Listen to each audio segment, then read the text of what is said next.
This one's for Pac. So all my soldiers lick a shot. We go hard to the sober like he told us never stop. With the game that he gave us, we gon' make it to the top. Gave us thug motivation for a teasing. This one's for Pac. Whether you like it or not, the greatest of all time, the realest to ever rock. Pay respect to the man that changed the whole game. That's why we celebrating his name. This one's for Pac. There was something in the eyes and the spirit in his eyes. Through his eyes is the window. When an icon is born, it comes to us without flaws or dimensions. It fits on a t-shirt or magazine cover, and it washes out the reality of the man or woman it replaced. It had to be something great, because everybody looking at only the greatness. Only because death always ties up rather neatly what could never be resolved in life. And this is not particularly endemic to a person like Tupac. This goes with the territory of icons. The icon that Tupac has become is no less confusing than the man. Some label him a cautionary tale, others a martyr.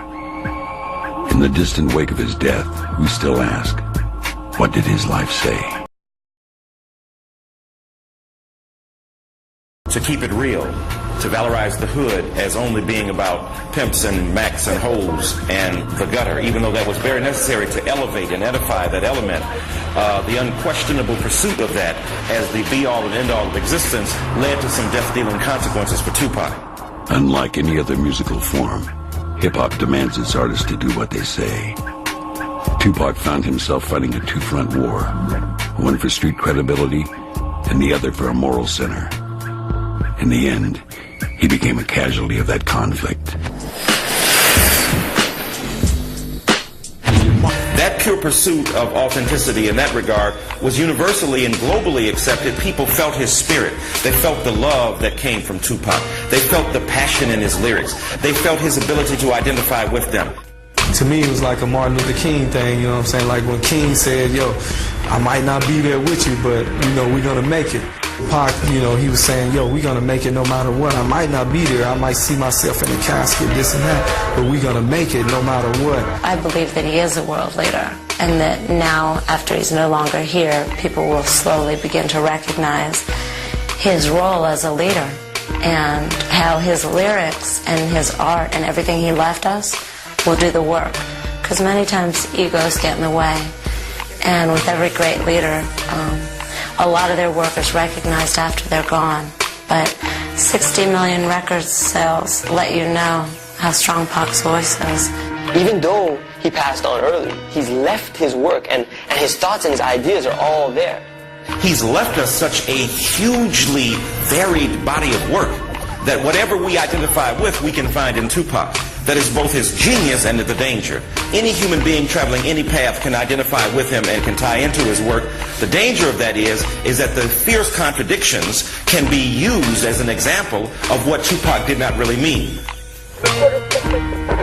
Doing it to him. I feel that in front of me is so great that if I don't concentrate on him, I won't even get to the other spot. His pieces never add up to his whole, and the confusion only grows with time. In Tupac Shakur, if nothing else, there is humanity on display. There will be a debate on the value of his legacy for years, but that debate is his legacy. Tupac, by no other measure, was the greatest rapper.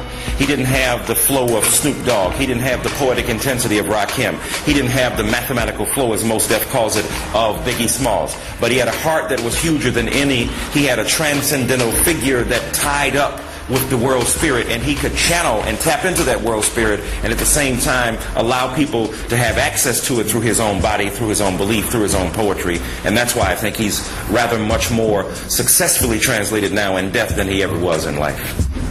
Just an icon, you know what I'm saying? This one's for Pac. You know, whenever you think about Tupac, one of the things that come to your mind always is icon, cultural icon. And what does that mean, you know, cultural icon? Well, for me, it means a person that influences others to be like them. And not even be like them, but be trying to be a higher version of themselves. Some people are, actually. But when I look at Tupac, I see the cultural icon, the higher self, the person that exemplifies what we are trying to be. The tattoos on the physique, the bald head, the dark skin, the intelligence. Where do I start? Let's see, I think that he had a purpose to serve during his time here. Did we actually lose Tupac? Out of the universe, there's 100%, 85%, you know, they don't know what's going on. 5% do and want to tell everybody, and then there's 10% who do and they don't want the other 85% to know. I think he was part of that 5%. I think everyone is sent here on a mission to find themselves and find out what their purpose is and to fulfill it. For the hip-hop culture, Tupac died for our sins. And a lot of people may say, oh, come on, Chris, what are you talking about? We detest the criminality of it all, the threatening image of the black man. But we also love him. You can like it, love it, or hate it. Greatest rapper of all time, that's the only way to say it. And to this day, he remained a general. Give you goosebumps through a song, lyric spiritual. Thug motivation. He's quote the greatest like a prototype of a thug with a brain to lead a nation. A lot try, but ain't no way to bring